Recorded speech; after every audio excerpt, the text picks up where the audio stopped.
a lot of my we have an focus right now opportunity is because around gaming professional is top development of for young mind for people, everybody which because ties back you to can't breathe on my each other. involvement with So UBCEA. it's a big I was part of the club thing happening right briefly now, during my time, and I but think for when you you're taking guys 6, going 7 into the classes a field, semester, you have a you just unique don't have time opportunity to make a for that. really big But I impact wanted to right give at back the to gate. my community and the But you people that gotta I had take it met through seriously. my work You at the have gaming to. If you stadium, don't which take was it the first seriously, esports stadium to open up in you'll Canada. be And now doing within something my else freelance in work, 3 years. I I now guarantee work you. in human relations, as I Yeah, help thank you so much for with sharing. That interview was a prep, lot, resume actually, prep, and it kind for of anyone answered a trying ton of to different make it questions, big even in when the it esports comes scene, to whether it just be creativity within a and smaller making community sure as that it you're in grows to alignment with be what the goals a of pretty your company that substantial you're working esports with scene, are and what your as we personal goals are. kind of So look honestly, nationally or thank you. It just was a within wealth North of America in information, and general. I'm pretty sure No, everybody that's learned a lot definitely from it, amazing. I look forward and to also learning picking how they that brain can a make a little bit more difference in as we their own going on. individual Now, way and Victoria, in create their own impact. communications, you kind of took a I just shot out wanted of to the finally dark and ask you if got there's a yourself way in a that we great spot in can Streamlabs. get But anyone to support before you. that, Is there something that you're was there working on anything in the that you'd like to communications that share? started to get in your head? Okay, Yeah. esports is the direction I So want to go towards. you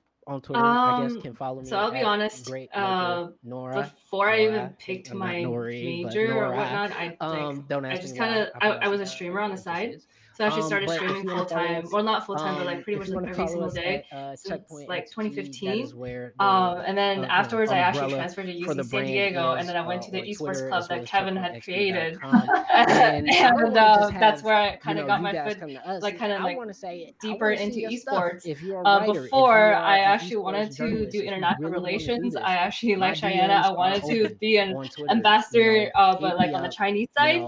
Ask Um, questions. I have no problem. Sorry, Like totally everybody just else here, brain it's farted. so But interesting sports journalism, eventually, but also a bunch great of after school decisions program. happened, and I ended up But like going to I school ran full an after school time. I program was also for 5 speedrunning years school, right but after at the same college. time, I was So streaming and I it's was one of also those working types at of things I'm Streamlabs. always I excited think to help the next generation. So if I you have like, to be honest, questions, I think if you want to get undergrad into degree the doesn't really serve industry, you much, no matter let me how much you know. learn or whatever major that you learn. We are all here as At the end of the resources. day, whatever undergrad degree that you get, it's kind of just getting your feet wet. Yeah, What's absolutely. more Did you want important to share about a anything college too, degree Jeremy or and going Amanda? to college is the experience of I'll learning try not on to how to like learn and talk the as much as I was gonna let ability Jenny go.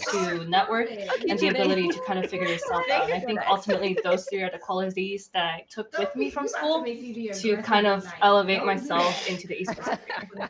So Awesome. I'm going to lead on to that question here, and whoever wants to be the first one to answer it, because it's a question that's going on in the chat right now as well.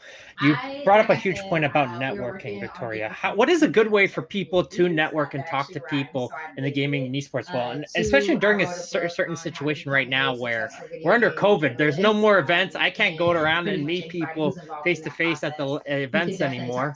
What are some good ways for people to meet with one another?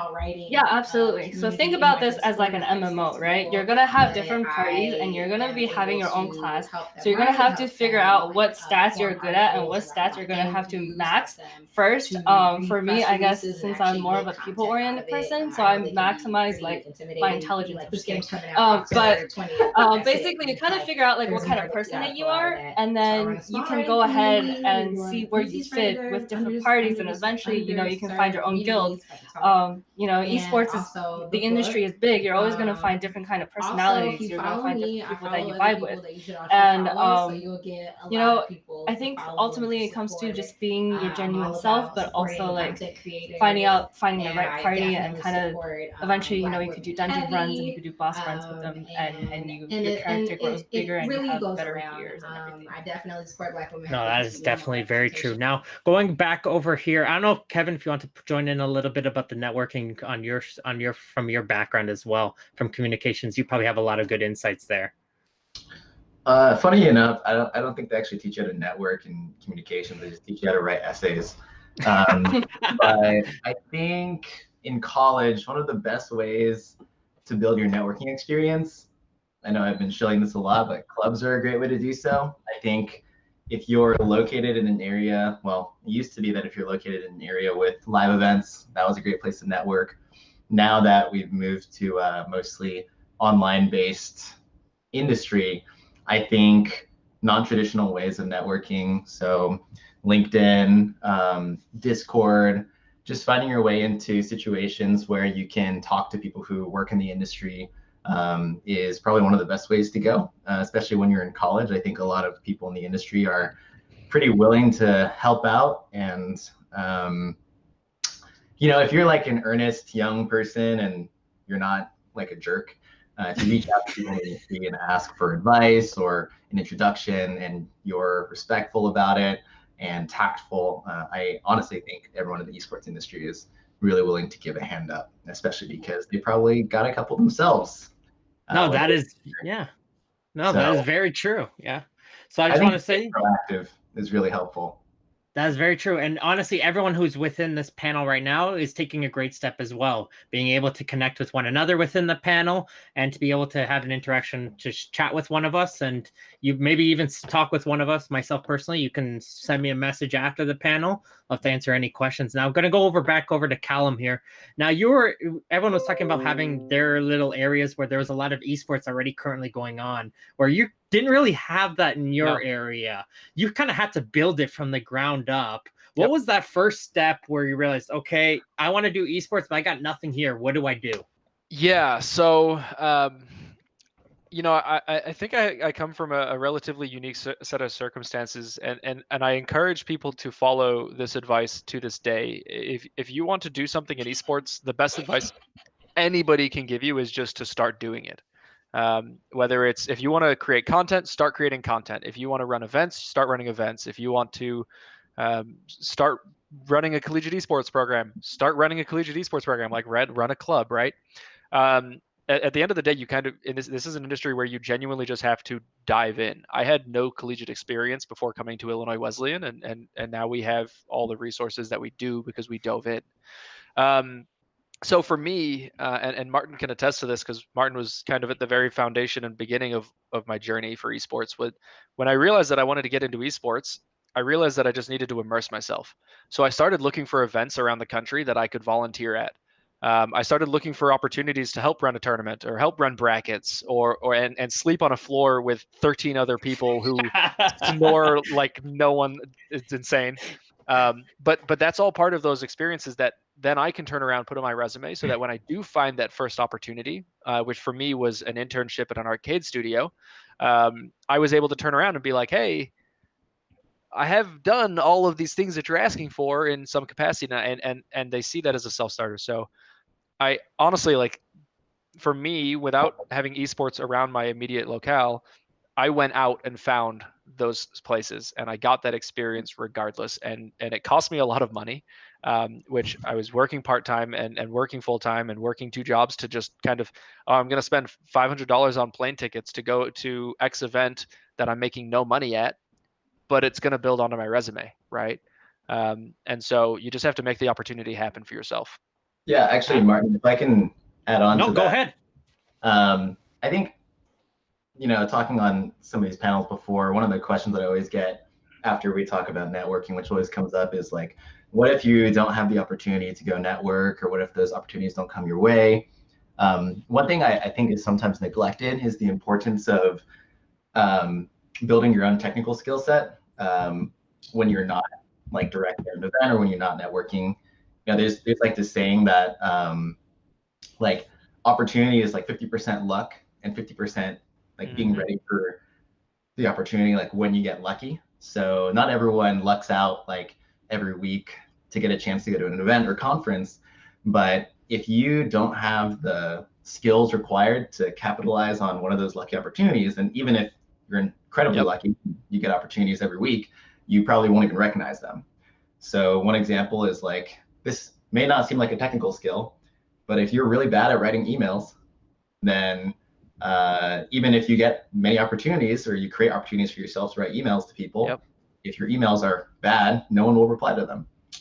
Better, like, more technical example is, like, if you are spending a lot of your time like playing video games instead of building out technical skill sets like data analysis or graphic design or social media management, then when you see like a job board, all you see is jobs that you don't have the skills for. But if you have those skills, every time you look at a job board, you just see like opportunities just popping you in the face. So I think finding time to use your personal time to build skills that you think will actually help you, I think, is just as important as networking. I love that you said that, because I always tell families and my peers in the collegiate esports space, when we get recognized and there's recognition and people talk about our team and stuff, I always say, like, I don't think people realize that, like, a lot of our success, like, yes, we work extremely hard, but like there's a percentage of our success that is just luck. No, Um, definitely is very true. Now, going onto Kevin's point here, a lot of people are asking in the chat about the question about experience. That's the number one thing people constantly want. Like you see always in those job calls, you need this many years of experience in this type of field. And Kevin brought a good point of just saying, all right, one of the key and important things is not just find one individual skill, being able to find different opportunities in various different portions of esports, where event management, editing, communications, you never know what could come up. For myself, the first I think you could say esports things was editing old Men of Optic videos for Fwiz. I never thought I would be doing editing videos, but I got to learn, got a crash course, and took it right away. Now in Cheyenne case right here, there was no such thing, esports arenas. That didn't happen over there in UBC, and BC was the first one to have something like this. How did that sort of happen, and how were you able to sort of build a huge community in such a big city in like Vancouver? Yeah, well, fortunately, UBCEA had already existed for a couple of years. Granted, it has grown exponentially at this point. Battle BC is a really good example of how we were able to take a thing such as Smash or Smash Ultimate and grow it to something larger that everyone in the North America and even Europe, we've had people to come over to compete. So we thankfully already had a foundation. But when the gaming stadium was created, it was created by people who just wanted to dive in. A lot of them came from like Hearthstone, Magic card games, who just wanted a place to game. So when you address the simple question of I want a place to play games, okay, let's make a place to play games. They went really far with it. For experience, just because they had mentioned it a little bit, I come from a failure to success story where when the gaming stadium was initially reaching out for people to apply, it was a 6-month process, and it was the longest 6 months of my life. It was so stressful. We had so many different barriers of entry to go through. Like we had to plan out a full event, which I had ran events in the past, but coming from a varsity athletic background, I did it on that side, not so much for esports. So I really felt like I was going into this like shockingly cold. But I was able to make it over to the last bit where at this point I was starting to meet the people who were applying, some people who I already knew that I didn't even know who were affiliated with esports. So I had some sleeper connections that were helping out. But to really make my place known, because it seemed like everyone in this inner circle had already worked with these individuals before, that I was missing out of a huge networking opportunity in the past, that I wasn't able to meet these people. I had to go so crazy with volunteering at every single thing that I can do. I worked crazy hours for this company that I didn't even know like hadn't even come into fruition yet. But I was so determined to get my foot into the door that I would do anything. And after my second event working with them, one of the CEO said, "Hey, would you like to help us at this next event we're doing in a couple of weeks?" And at that point, I knew that we were gonna have the application letters approved. So I was like, "Oh, I basically got the job. Of course, I'll take it." A week later, I got rejected. And I replied back, "Would you still like me to show up to the event?" And I did. And once the grand opening had happened, just a couple days later, they sent me a approval letter of, "Hey, would you like to work with us?" And it was such a roller coaster of events, but because I just put my head down and I said, "You know what? I made this goal that I was going to get into esports somehow. I don't care how many volunteer hours I have to put in. I'm going to make up for this lost time that I could have spent making these connections." And it was something that they thought was really good for their company. And I had a great time with it. And whenever I try to talk to people who are saying, "Oh, well, I don't know, like when is too early or too late to like enter into things," um, it there really isn't a time that you can uh, enter. You just, again, you dive into it and you go from there. But it really helps to have like a very positive, like charismatic attitude about things. And if you're hardworking and you care, at least for me with my HR side of things, I'm gonna hire people that have a very teachable attitude and a good mindset over people who have experience but maybe aren't as passionate about what they're doing. Obviously, experience is good, but if you have an attitude that you want to learn and we can see it in practice, then that's going to go such a long way. No, you bring up some excellent points right there. Especially people don't realize esports, especially because it's constantly growing. It's going to be a roller coaster ride. You're not going to have all daisies. It's not going to be going up as soon as you enter. It's going to be some hard work. And I don't think people realize the amount of hours it takes, especially in an esports world. It's not a 9 to 5 job.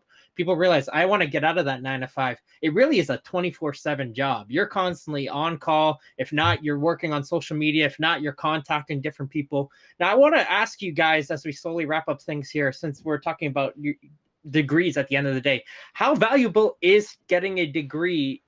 How valuable was it for you guys to enter into esports? I'm going to ask Victoria this first. How valuable was, for example, getting communications? Do you find that it really did help you to get into esports, or you're able to pick up good skills?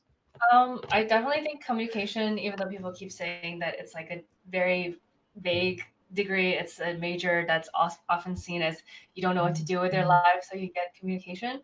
But I really don't think that's the case, because ultimately I think it made me a better self-learner.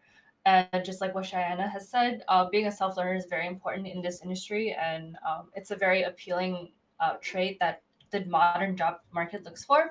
Um, and kind of like going back, I kind of wanted to contribute to a little bit to the experience side, but like, going back and looking back at how I got my foot into esports, like I was constantly checking the job boards of what kind of job I wanted in esports, and I would check like, oh, what do they mean by these experiences? And for me, it was partnerships, it was working with content creators, right? So I kind of like started streaming by myself so I can learn like step to step what do streamers want and what would work and what wouldn't work with them, and like how can I make things better for streamers. So like I think reaching out is important, but once you get the people that you want to contact with, it's also important that you have like something valuable that you want to ask them, or something that could convert into like next follow step like next step actions and things like that. I think finding the right person to talk to is not as hard as knowing like what you want and how you want to achieve it, because ultimately the person can give you a lot of advice, but you're going to have to be the person to make it happen. You have to lay out your own roadmap and everything. Oh, definitely true. Now, Kevin, you're also coming from the same field. Do you have anything to add on to Victoria's points there? Yeah, so 2 quick points to make. One is that if you're pursuing a technical education, I think finding ways to apply whatever technical education that you're having, so whether it's like computer engineering or data analysis or like civil engineering, industrial design, whatever, finding ways to apply that to the gaming industry is a surefire way to give yourself a technical advantage. But I think especially now that most schools are switching to at least partially digital anyways, I actually think a traditional 4-year education is less important, especially for gaming and esports, unless it's a very technical education, simply because you're missing out on a lot of the like social and networking opportunities that you would normally get from college that I do think are really valuable. So I know a lot of people nowadays are pursuing like engineering boot camps or just pursuing direct project work out of high school. I know that there's a lot of, our generation puts a lot of clout in a degree, but I think in the gaming industry especially, I've actually never been asked for my degree if I don't put it on my resume, and honestly, I never have. So if you can find other ways to let your technical ability or your experiences speak for themselves, then I think it's not the most important thing in the world. Now, final question here for Callum and Cheyenne. First, Callum, will go to you. What kind of skills do you look for to have people, I guess you could say, get involved with your programs and both of you guys? Because obviously you're dealing with the college fields where people don't have that experience. So what skills, what type of things do you look for in a person that you want to say, okay, I can have you guys involved? I'll have Callum answer first before we wrap up things here. Yeah, so I actually have I think a common but unique perspective on this, in that, and I think for full-time staff, a degree is absolutely essential, but I don't necessarily care where your degree is in, because I'm looking more at the experience. A degree tells me that you are committed to higher learning, you're committed to growing, you're committed to understanding the educational environment. If you're working in a collegiate space, you should understand it. One of my mentors mentioned to me once in this discussion that she said, how can you guide someone to a degree if you've never had that experience yourself, right? And that was really resonated with me. So as far as full-time employees, I look for people that want to change the ecosystem. I look for people that want to grow, that want to be better, they want to better themselves every day, and want to have that same impact on the students, and want to put the students first. We're an extremely student-centric program, as I think every college program will tell you they are. But I will fight tooth and nail for every single one of my kids, right? And I think that sort of commitment to them makes them more motivated to be a part of this program, and it helps the buy-in from all of the stakeholders. As far as our student employees who don't have that experience, I want people who want that experience, who want to make those opportunities, right? Who understand the journey that I took, where I've got to make this path for myself. I don't think students are in a position where they should have to make those paths for themselves anymore, because there are people like us who can facilitate that growth, right? And so I want people who recognize that it's a hard journey and they've got to work their asses off if they want to get to where they want to be. And if you're going to come in and work your ass off every single day and try and improve yourself day to day, then we've got something for you. Awesome. Now, unfortunately, Cheyenne, I think we're out of time here for the panel. Sorry, Cheyenne. Cheyenne. Just absolutely flew. But I feel like hopefully everything he said. Everything he said. That is Perfectly. awesome. Now, guys, if you want to keep in contact and ask more questions, you guys can utilize your swap card here. Send some questions out to all these amazing people. I'll hang around myself on the swap card for the next little bit. So if you guys have any more questions or things you want to talk about from any of us, looking on our backgrounds, make sure to shout it out. But make sure to keep going in the agenda. And I'd like to thank everyone who's tuned in for the amazing panel here today. And I think some of you guys are in future panels. I think, Victoria, you have another one. And Kevin, I think you might as well. I'm not too sure. But hopefully you guys enjoy it. And I'll see you guys possibly for next time. Bye, everyone. Stay safe.